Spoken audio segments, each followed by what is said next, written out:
আসুন প্রকৃতির ভালোবাসায় আমরা যত্নশীল হই।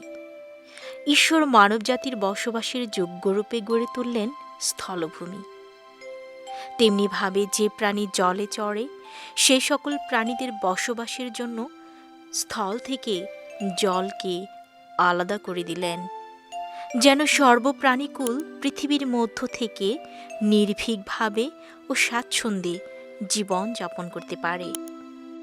এছাড়া জল পান করে মানবকুল জীবন ধারণ ও মাটির উপরে থাকা সকল উদ্ভিদ যেন সবুজ ও প্রাণবন্ত ফলদায়ী হতে পারে এবং নতুন বীজের জন্ম দিতে পারে।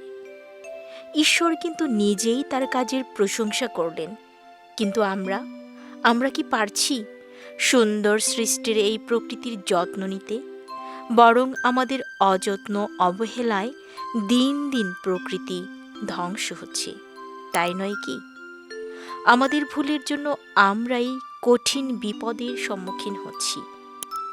তাই আসুন নিজেকে যেভাবে যত্ন ও পরিচর্যা করি, তদ্রূপ ঈশ্বরের সৃষ্ট এই প্রকৃতিকেও নিজের মতো করে ভালোবাসি ও যত্ন করি এবং অন্যদের শেখাই কিভাবে প্রকৃতির যত্ন নিতে হবে।